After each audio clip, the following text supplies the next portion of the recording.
Assalamualaikum warahmatullahi wabarakatuh. Halo anak-anak, perkenalkan nama saya Mahfidatus Salama Al-Musa. Pada pembelajaran kali ini kita akan belajar mengenai Al-Quran dan Al-Hadis sebagai pedoman hidupku. Dengan tujuan yang pertama, peserta didik mampu menjelaskan pengertian dan fungsi Al-Quran. Yang kedua, peserta didik mampu menjelaskan pengertian dan fungsi Al-Hadis. Dan yang ketiga, peserta didik mampu menjelaskan perilaku orang yang mencintai Al-Quran. Yang pertama, kita akan belajar mengenai pengertian Al-Quran. Secara bahasa, Al-Quran berasal dari qara'a yaqra'u Qur'anan, yang berarti bacaan.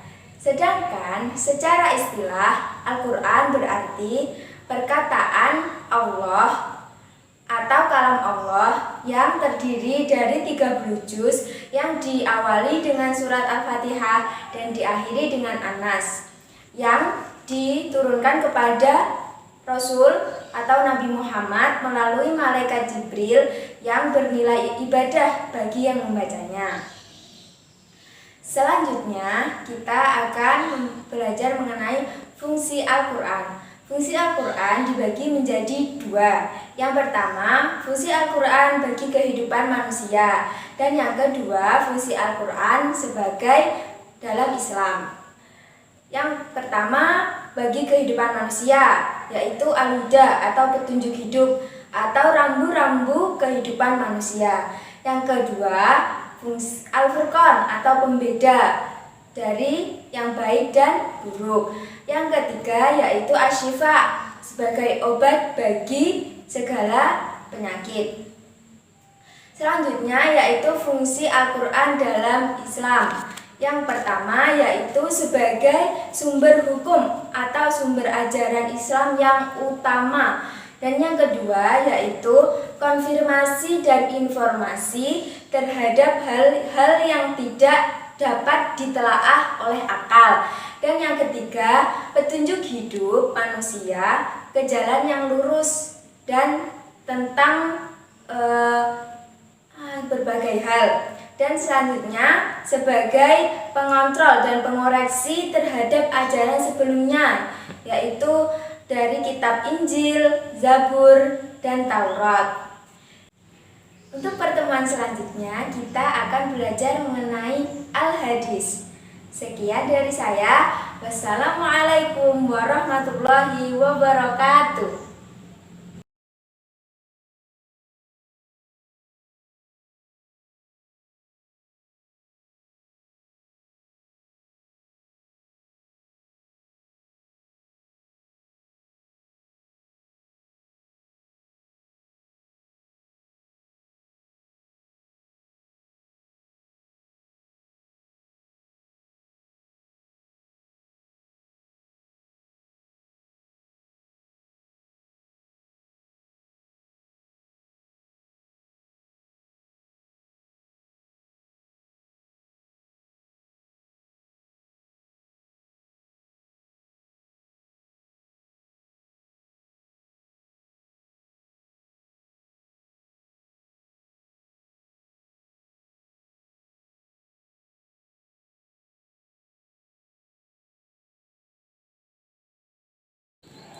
Assalamualaikum warahmatullahi wabarakatuh. Halo anak-anak, bagaimana kabarnya? Masih semangat kan? Pada pertemuan sebelumnya kita sudah belajar mengenai pengertian Al-Quran dan fungsi Al-Quran. Selanjutnya pada kali ini kita akan belajar mengenai hadis. Yang pertama, pengertian Al-Hadis. Secara bahasa, hadis berarti baru, tidak lama, ucapan, pembicaraan, dan cerita. Sedangkan secara istilah, hadis berarti semua perkataan, perbuatan, dan penetapan sifat atau perjalanan Nabi baik sebelum maupun sesudah beliau diangkat menjadi Rasul.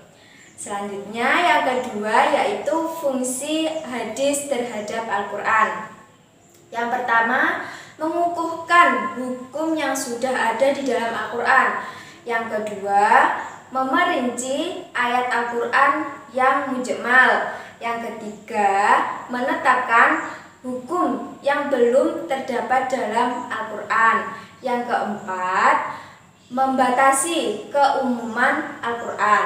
Untuk selanjutnya, kita akan belajar mengenai cara mencintai Al-Quran dan Al-Hadis. Yang pertama, yaitu membaca dan mempelajarinya. Yang kedua, mengajarkan kepada orang lain. Yang ketiga, menerapkan ajaran Al-Quran dan Al-Hadis ke dalam kehidupan manusia. Bagaimana? Apakah masih bingung? Mudah bukan? Sekian pembelajaran hari ini. Assalamualaikum warahmatullahi wabarakatuh.